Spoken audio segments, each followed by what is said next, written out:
Dear students, I am Anjum Shahzad. मेरे बच्चे, हमने लास्ट अभी जो लेक्चर हुआ था उसमें लॉगरिथम से पहले चैप्टर नंबर 2 तक कंप्लीट कर लिया था। अभी हमने चैप्टर नंबर 3 को स्टार्ट किया है, लॉगरिथम वाले चैप्टर को स्टार्ट किया है।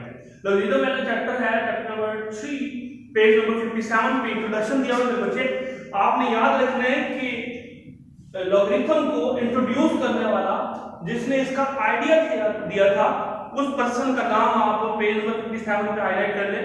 Abu Muhammad Musa al Khwarizmi first gave the idea of the logarithm. ठीक है, ये लॉगरिथम क्या होता है ये मैं सब बताऊंगा कि जब कोई भी वैल्यू, मैं इसकी थोड़ी सी हिस्ट्री बता दूं कि याद रखने में बेटा, जब इस तरह की कुछ वैल्यूज आ जाती हैं और उनके ऊपर इस तरह का अंडर रूट के ऊपर भी क्यूब आ जाए, 8 आ जाए और 7.356862 अंडर रूट का 11 आ जाए और ये आपस में मल्टीप्लाई करने पड़ते हैं या डिवाइड करने पड़ते हैं, तो इनको डिवाइड या मल्टीप्लाई करना बड़ा कॉम्प्लेक्स सा हो जाता है। तो उसकी वजह से एक टेक्निक, एक टर्म इंट्रोड्यूस करवाई गई जिसके जरिए इनका आंसर निकालना बड़ा आसान हो गया था। उस टेक्निक, उस टर्म को क्या बोलते हैं? लॉगरिथम बोलते हैं। ठीक है, अब ये 17वीं सेंचुरी में इसका काम स्टार्ट किया गया था। आपको ये भी बता दूं कि जॉन नेपियर था, उसने अल-ख़वारिज़मी की जो लॉगरिथम पे काम किया गया था, आइडिया था, उसको आगे काम को आगे चलाया और लॉगरिथम एंट्री पे टेबल फॉर लॉगरिथम, और टेबल जो लॉगरिथम का टेबल है, आगे वैल्यूज निकालने के लिए एक टेबल है, आपकी बुक के एंड पे भी दिया हुआ है, तो उसमें भी आपको पता चल जाएगा कि वो वाली जितनी भी वैल्यूज थी उनको जॉन नेपियर ने इंट्रोड्यूस करवाया था, वो बनाया था उस टेबल को। उसने एक वैल्यू यूज की थी ई, जॉन नेपियर ने ई की वैल्यू, ई की वैल्यू आप कैलकुलेटर पे देखें तो वहां पे भी दी होती है 2.715 कुछ ऐसी आ जाती है वैल्यू। तो वो वैल्यूज भी इसी ने ही इंट्रोड्यूस करवाई थी। फिर professor Henry Briggs had a special interest in the work of John Napier. He prepared logarithm table with the base 10। Base 10 वाले लॉगरिथम के नीचे अगर यहां पे बेस, इसे बेस बोलते हैं। ठीक है, इस तरह की वैल्यूज को इंट्रोड्यूस करवाने वाला पर्सन जो था हेनरी ब्रिग्स था। और फिर एंटी लॉगरिथम होता है लॉग का उल्ट, रेसिप्रोकल, वो इंट्रोड्यूस करने वाला पर्सन जो था वो जोसेफ बर्गी था। बर्गर के नाम से इसको मतलब याद कर सकता है, जोसेफ बर्गी इस पर्सन का नाम था। और सबसे पहले अब पेज नंबर 58 पे सबसे पहली जो डेफिनेशन है वो साइंटिफिक नोटेशन की डेफिनेशन आपकी फिजिक्स में भी आपने पढ़ ली है। साइंटिफिक नोटेशन की डेफिनेशन एक होता है ऑर्डिनरी नोटेशन और एक होता है साइंटिफिक नोटेशन। ऑर्डिनरी नोटेशन वो होता है जब आप कोई भी अगर बैंक में जाएं या कहीं पे भी जाएं, अगर आप वहां पे कैश या कोई बड़ी वैल्यू आप इस तरह लिखते हो 9000000, जितने भी जीरो हो, जितने ही घर पे आपके पैसे हो या जितने भी आपके पास अमाउंट हो या जो वैल्यू हो वो जितनी बड़ी होगी वो आप ऐसे इतनी जीरो लिखते हैं। अगर इसमें से अगर अंदाजा लगाओ एक जीरो भी मैं मिस कर दूं ना तो मेरा करोड़ों या अरबों में नुकसान हो जाएगा, ऐसे है ना। तो इस चीज से बचने के लिए, इस तरह की मिस्टेक से बचने के लिए कि अगर इनमें से एक नंबर मिस हो जाए, इनमें से अगर एक जीरो की मिस्टेक हो जाए, एक जीरो मतलब रह जाए, लिखने से मतलब भूल जाए, तो इसमें आपका बहुत बड़ा नुकसान हो सकता है। तो इस चीज से बचने के लिए ये वाली नोटेशन क्या कहलाती थी? Ordinary notation. Ordinary, ORDINARY, ordinary, आम नोटेशन थी।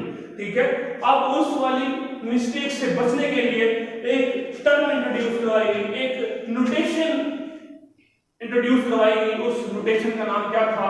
Scientific notation. उस वैल्यूज को जो जीरोस होती हैं उनको हम मल्टीप्लाई बाय 10 की पावर में लिखते हैं। फिजिक्स में भी आपने पढ़ लिया है, तो अभी मैं उसको थोड़ा क्वेश्चन करने के बाद थोड़ा समझा दूंगा कि वो कैसे करते हैं। डेफिनेशन आप अंडरलाइन कर लें, सेकंड पैराग्राफ है द नंबर, ये पेज नंबर 58 की सेकंड पैराग्राफ में लिखा हुआ है a number written in the form a multiply by 10 raised to power n। किसी भी नंबर को a मल्टीप्लाई बाय 10 की पावर n में लिखा जाए, ठीक है, where a is greater than 1। यहां पे 0 नहीं होना चाहिए, ये 1 होना चाहिए या 1 से बड़ा होना चाहिए, और जो पावर है वो हमेशा क्या होना चाहिए? एक इंटीजर होना चाहिए। इंटीजर आपके पास क्या होता है? प्लस में भी हो सकती है वैल्यू, माइनस में भी हो सकती है वैल्यूज। तो ये बताना है आपने कि जो a की वैल्यू ग्रेटर देन और इक्वल टू क्या होना चाहिए? 1, और n की वैल्यू क्या होनी चाहिए? इंटीजर्स होने चाहिए। तो इस तरह की जो फॉर्म होती है वो क्या कहलाती है? साइंटिफिक नोटेशन कहलाती है। एक क्वेश्चन लिख रहा हूँ 35426000000 यहाँ जिसका पॉइंट नहीं होता याद रखना उसका पॉइंट क्या होता है एंड पे होता है, ये चीज याद रखनी। अब आप एक्सरसाइज नंबर 3.1 से आगे क्वेश्चन नंबर 1 से ऊपर टॉप पे ना एक चीज लिखने लगा मेरे बेटा, वो चीज आप लोगों ने लिख लीजिएगा। यहाँ पे छोटी सी आप लेड पेंसिल से हेडिंग दे दें साइंटिफिक नोटेशन। जब साइंटिफिक नोटेशन कर रहे होंगे तो एरो हेड लगाएं इस तरफ को जाएंगे तो पावर पॉजिटिव आएगी, इस तरफ को जाएंगे तो पावर नेगेटिव आएगी। ये एरो हेड लगा लें, आपको मैं फिर समझाऊंगा कि ये मैंने क्यों लगाया।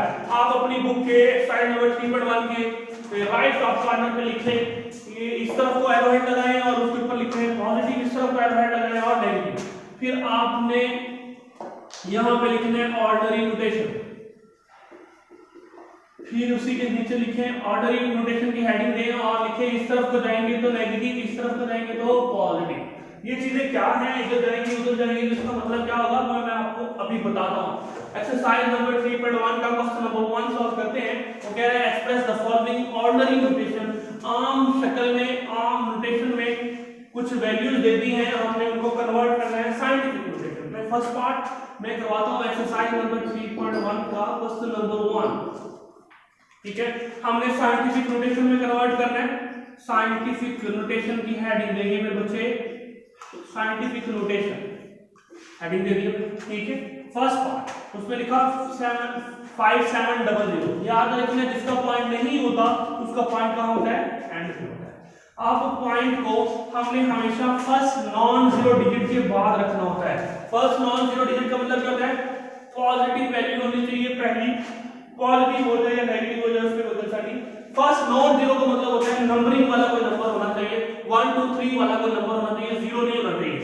फर्स्ट ऐसा डिजिट होना चाहिए, वहां पे लेके जाना है हमने पॉइंट को जो नॉन जीरो होगा। नॉन जीरो क्या है, ये नॉन जीरो का मतलब पता चल गया ना आपको कि जो जीरो ना हो, ठीक है। पॉइंट अपनी जगह पे ठीक नहीं है, पॉइंट को कहां होना चाहिए था, फर्स्ट नॉन जीरो डिजिट पे होना चाहिए। फर्स्ट नॉन जीरो डिजिट का मतलब क्या है, 5 के बाद नंबर होना, पॉइंट होना चाहिए था, जो पॉइंट गलत जगह पे है। हमने इसको उठा के कहां ले जाना है बेटा, एक स्टेप, दूसरा स्टेप और तीसरे स्टेप पे ले जाना है। तो जब मैं तीसरे स्टेप पे ले जाऊंगा तो पॉइंट यहां पे आएगा 5.7। अगली जीरो को स्किप कर देना आपने, मल्टीप्लाई का साइन लगाना है और 10 लिख देना खुद से। जितने डिजिट आप इधर गए हो, जितने डिजिट आप इधर गए हो तो पावर पॉजिटिव लिखोगे ना, तो मैं पॉजिटिव पावर लिखूंगा 1 2 3, ठीक है। अगर इसी तरह की मैं एक एग्जांपल ले लेता हूं 1 2 3 1 2 3, ठीक है। यहां पे ये वैल्यूज दी हुई है बेटा, पार्ट नंबर 8 है इसका। पॉइंट अपनी जगह पे ठीक नहीं है, पॉइंट कहां है, नहीं लगा हुआ तो 8 से मीन अंडरस्टूड सी बात है, एंड पे होगा। पॉइंट को कहां होना चाहिए, फर्स्ट नॉन जीरो डिजिट के बाद, ये 6 के बाद होना चाहिए। तो मैं यहां पे लगाऊंगा 6 पॉइंट, आगे जीरो नहीं लिखूंगा, 6 पॉइंट ही लिखूंगा। मल्टीप्लाई बाय 10, पॉइंट ना भी लिखूं तो भी अच्छी बात, ठीक है। 6 मल्टीप्लाई बाय 10, पार में जितने डिजिट आप इधर गए हो, यहां से पॉइंट उठाया था 1 2 3 4 5 6 7, 7 डिजिट आप इधर आए हैं। जब आप इधर जाते हैं तो पावर किस में लगाते हैं, प्लस में लगाते हैं, ठीक है। इसी तरह के क्वेश्चन में और करवा देता हूं मेरे बच्चों। एक क्वेश्चन है 0.0074, पॉइंट अपनी जगह पे ठीक नहीं है, पॉइंट कहां होना चाहिए था, फर्स्ट नॉन जीरो डिजिट के बाद। पहला ऐसा नंबर कहां है जहां पे जीरो ना हो, यहां से स्टार्ट होता है हमेशा काउंटिंग, यहां से स्टार्ट हो जाती है। यहां पे देखते हैं, यहां से 0 है फिर 7 है, तो हमारे पास पॉइंट अपनी जगह पे ठीक नहीं है, पॉइंट वहां पे होना चाहिए था 1 2 3, 7.4 मल्टीप्लाई बाय 10, 1 2 3 डिजिट इधर गए, इधर जाते हैं तो पावर नेगेटिव लिखते हैं, इज योर आंसर। इस तरह की रिमेनिंग पार्ट आप लोग करेंगे। क्वेश्चन नंबर 2 में करवाता हूं, अब वो उल्टी बात है इसकी। तो कह रहा है अब हमारे पास साइंटिफिक फॉर्म दे दी है, ऑर्डरिंग में जाना है, 6 मल्टीप्लाई बाय 10 रेज़ टू -4 है। अब ऑर्डरिंग को देखिए, इस तरफ पावर अगर नेगेटिव लिखी हुई है ना, तो हमने डिजिट को कहां लेके जाना है, इधर को ले जाना है, पॉइंट को हमने इधर को ले जाना है। देखो 6 के बाद पॉइंट लगा हुआ है, नहीं लगा हुआ तो इसमें ये लगा हुआ है, हमने 6 लिख देना है, ठीक है। पॉइंट को किधर ले जाना है, इस तरफ, -4 डिजिट लेके जाना है, एक डिजिट आ गया, ठीक है। बाकी नहीं है उनकी जगह पे 0 लिखते होते हैं, ठीक है। 3 डिजिट के लिए हम 0 खुद से लिख देंगे, ठीक है। 6 1 2 3। अब देखिए तो काउंटिंग पूरी करें, 4 आती है, 1 2 3 4। यहाँ पॉइंट लिखेंगे, आप पॉइंट अकेला अच्छा नहीं लगता तो साथ में 0 भी लगा देते हैं। एक वैल्यू लिखते हैं 7.865 multiply by 10 raise to power 8। देखिए पॉइंट अपनी जगह पे तो ठीक है, लेकिन साइंटिफिक फॉर्म में दिया हुआ है, लेकिन हमें इसको ऑर्डर नोटेशन में करने के लिए पावर पॉजिटिव होती है तो हमने कहां जाना है, इधर। 8 डिजिट पूरे करने हैं, पॉइंट के बाद डिजिट काउंट करें, 1 2 3 दिए हुए 3 बन गए, बाकी चाहिए 5। 8 पूरे करने, 1 2 3 4 5 5 0 हमने खुद से लगाई और पॉइंट कहां लगा दिया, एंड। Is answer. अब इसके बाद अगर एक डेफिनेशन को देखें, लॉगरिथम की डेफिनेशन दी हुई है नीचे, logarithm of a real number. वो कह रहे हैं if a raise to power x is equal to y, अगर हम इनको रिप्लेस करें मेरे बच्चे, इस y को x की जगह पे ले जाएं और x को y की जगह पे ले जाएं तो log आ जाता है, ये log आ जाता है और इधर x आ जाएगा, ठीक है। a raise to power x is equal to y, then x is called logarithm of y to the base a। पढ़ने का तरीका समझ लीजिए, अगर यूं फॉर्म लिखी हुई है तो आप पढ़ेंगे log y to the base a, ठीक है। अगर मैं इसको यूं लिखूं log 5 to the 7 is equal to 4 तो आप पढ़ेंगे इस तरह कि 4 is equal to log 5 to the base 7। 5 पहले पढ़ेंगे, base 7 बाद में पढ़ेंगे, ठीक है।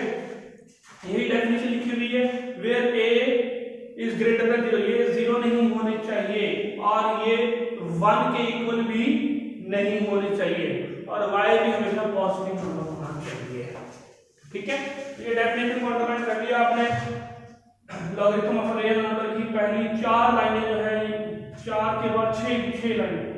The relation a raised to power x is equal to y, then log a y is equal to y to the base a is equal to x are equivalent। When one relation is given, then it can be converted to the other। तो ये चीज लिखने ना लिखें, लेकिन पहली 2 लाइनें आपकी डेफिनेशन कंप्लीट कर देंगे, ठीक है। एग्जांपल आप इस तरह की दे दीजिएगा जो मैंने अभी लिखी थी। पेज नंबर 61 पे आ जाए, 61 पे 10 अंडरलाइन कर ले, मेंटिसा और कैरेक्टरिस्टिक्स की डेफिनेशन है। ऑब्जर्व दैट लिखा हुआ है पहली 2 लाइनें, an integral part which is positive for a number greater than 1 and negative for a number less than 1 is called the characteristics of the logarithm of a number। ये characteristics की definition को underline करें। दूसरे वाले जो लिखा हुआ है second point, a decimal part which is always positive is called the matrix of the logarithm of a real number। logarithm of the number, ठीक है। ये 2 डेफिनेशन है, लेकिन मैं बताऊंगा ये क्या है। 10 आपने अंडरलाइन करना है, बोलना कुछ नहीं है, मैं समझा रहा हूं वो क्या है। एक्सरसाइज नंबर 3.2 क्वेश्चन नंबर 1 बताता हूं कैरेक्टरिस्टिक्स क्या होता है और मल्टीप्लाई क्या होता है बच्चे। फाइंड द, क्वेश्चन पढ़े, find the common logarithm of each of the following number. हमारे पास कुछ नंबर दिए हुए हैं, उनके क्या देने हैं, कॉमन लॉगरिथम नंबर फाइंड करने। फर्स्ट पार्ट हमने हेडिंग देंगे कॉमन लॉगरिथम,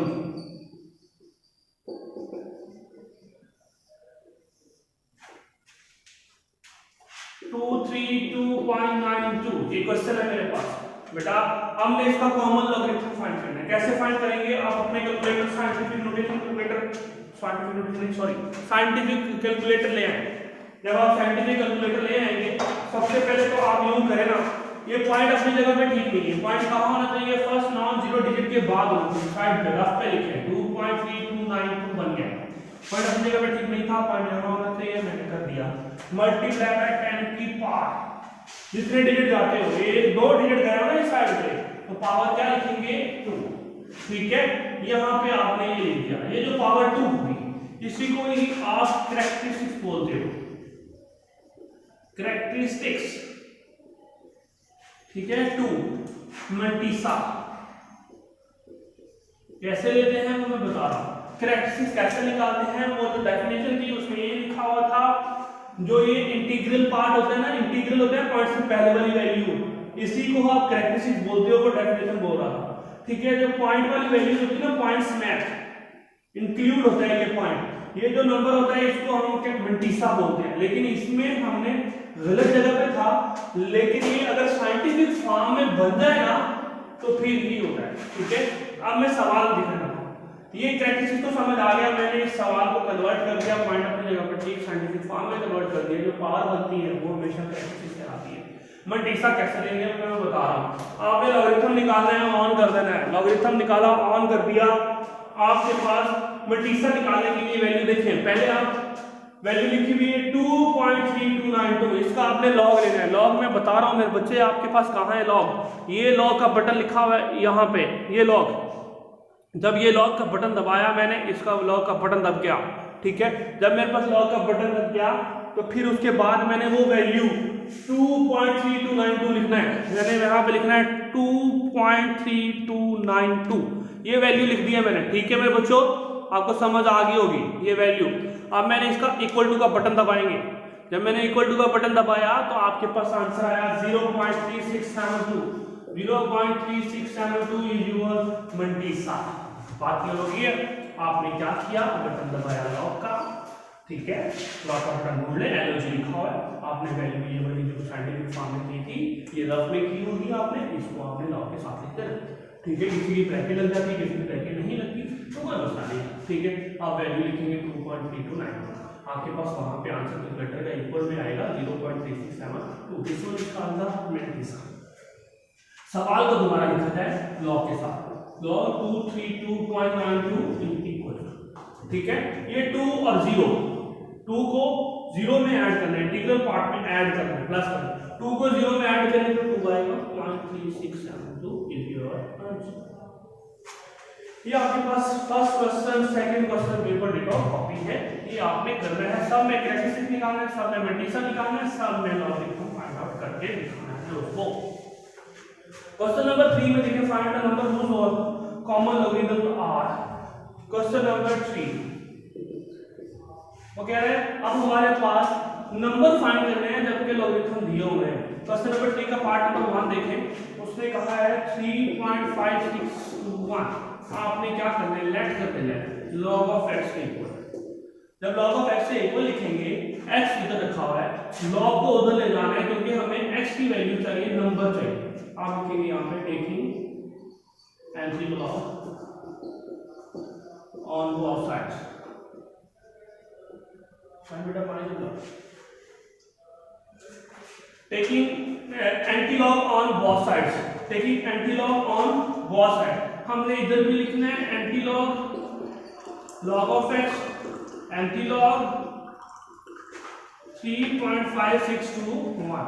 ये जो एंटी लॉग होता है इसको लॉग से कट जाता है हमेशा। एंटी लॉग होता क्या है मैं वो बता देता हूं आपको कि यहां पे अगर लॉग लिखा हुआ है x = 1 लिखा तो हमारे पास लॉग उधर ले जाना है। जब इधर मल्टीप्लाई हो रहा है उधर जाके क्या होगा, ये डिवाइड हो जाएगा 1/log, ठीक है। ये देखिए 1/log। जब 1/log होता है इसको आप रेसिप्रोकल ऑफ लॉग भी बोलते हैं, यही इंग्लिश में कहलाता है एंटी लॉग, ठीक है। एंटी लॉग, एंटी का मतलब ही उल्ट होता है, रेसिप्रोकल होता है मेरे बच्चे, तो ये चीज आपने याद रखनी है। आप इसकी पावर देखें तो 1 है, ऊपर जाके भी -1 हो जाएगी, इसको इनवर्स ऑफ लॉग भी बोलते हैं, ठीक है। तो ये चीज भी आप, इसका दूसरा नाम एंटी लॉग होता है। तो हमने क्या किया मेरे बच्चे, वो मैं बता देता हूं आपको। मैंने एंटी लॉग लिया, दोनों साइडों पे एंटी लॉग लॉग से कट जाता है। आज सीधे रखेंगे एंटी लॉग कैसे लेते हैं, आपने कैलकुलेटर पे शिफ्ट का बटन दबाना है। शिफ्ट का बटन यहाँ पे टॉप पे लिखा हुआ है, ये शिफ्ट है, ठीक है। ये शिफ्ट का बटन दबाते हैं सबसे पहला, फिर आपने लॉक का बटन दबा देना। जब शिफ्ट का बटन दबाएंगे और लॉक का बटन दबाएंगे तो आपके पास सिंबल यू लिखा हुआ आएगा, हर कैलकुलेटर पे आएगा, ठीक है। आपने ये दबा दिया, उसके बाद वैल्यू लिखी हुई आपके पास ऊपर, किसी के ऊपर यहाँ पे डॉट लगाओ, किसी के ऊपर यहाँ कर्सर मूव कराओ, जैसा मर्जी लगाओ, आपने कुछ नहीं करना, सिर्फ वैल्यू लिखनी, ये वाली वैल्यू 3.5621। जब आप ये वैल्यू लिखेंगे, इक्वल टू का बटन दबाएंगे तो आपके पास आंसर आ जाता है 3648। ये आपके पास आंसर है, ठीक है मेरे बच्चों, आपको समझ आ गई आता है। और अभी आपने कैलकुलेटर पे ही कर लेना है, लेकिन जो टेबल का यूज है मेरे बच्चे, वो मैं आप जब क्लास में आएंगे इंशाल्लाह, ये जल्दी वबा खत्म हो जाएगी, हमारे पास लॉकडाउन खत्म हो जाएंगे, तो इंशाल्लाह फिर आपको वो मेरे पास टेबल होगा, तो वो टेबल के जरिए ही मैं फिर आपको समझा दूंगा। उसके अलावा आपको मसला इसमें नहीं रहेगा। आप टेबल से करना चाहें, आप कैलकुलेटर से करना चाहें, नॉट अ बिग डील, कोई मसला नहीं है। वहां पे कोई आपको वो नहीं है कि आपको वो कहा जाएगा कैलकुलेटर यूज नहीं करना था, लेकिन आपको कैलकुलेटर अलाउ है पेपर में, एनुअल एग्जाम में भी अलाउ है। आप कैलकुलेटर से करेंगे, टाइम बच जाएगा आपका। लेकिन अगर आप एंड पे करना चाहें, आपके ये बुक के एंड पे टेबल दिया हुआ है, हम उस पे करना चाहें तो वो भी मैं आपको समझा दूंगा। अभी सिर्फ आपने कैलकुलेटर पे करके आने हैं, बाकी मैं बाद में करवाऊंगा इंशाल्लाह, क्लास में करवाऊंगा डिटेल में, ठीक है। ये तो आपको आ गया। अब एक एंटी लॉग ले लें नेगेटिव वैल्यूज, ठीक है। देखिए कैसे। अब मेरे पास एक इसी का सेकंड पार्ट है, उसका कैसे लेंगे, -1.7421। इसका आंसर ना कैलकुलेटर के ऊपर गलत आता है, सिर्फ ऐसे नहीं होता है। याद रखना है जो भी नेगेटिव में वैल्यू होगी, याद रखना है ये जो पावर ऊपर लगाता हूं, ये हमेशा ये जो पावर ऊपर माइनस लगाता हूं, इट्स मीन ये वैल्यू यू होती है, ठीक है। लेकिन अगर मैं यू लिखूं तो ये पूरी की पूरी वैल्यू नेगेटिव हो जाएगी। लेकिन एक चीज आपने एमसीक्यूज वाइज में याद रखनी है, जो मेंटिसा इतना है ना, ये इतना मेंटिसा है, mantissa must be positive. Mantissa हमेशा क्या होता है, पॉजिटिव होता है, वो कभी नेगेटिव नहीं हो सकता। और कैरेक्टरिस्टिक्स हमेशा क्या होता है, पॉजिटिव भी हो सकता है और नेगेटिव भी हो सकता है। एमसीक्यू में याद रखना है, मेंटिसा वो कहेगा मस्ट बी पॉजिटिव, नेगेटिव कुछ भी कहेगा तो आपने लिखना है पॉजिटिव बस। कैरेक्टरिस्टिक्स मे और मे नॉट बी पॉजिटिव और नेगेटिव हो सकता है।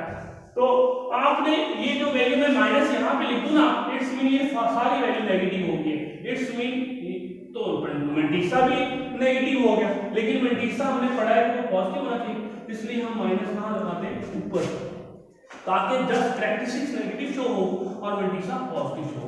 आपने लेट कर लेना है log ऑफ x के इक्वल, फिर आपने एंटी लॉग ले लेना है, ठीक है। x is equal to taking anti log on both sides,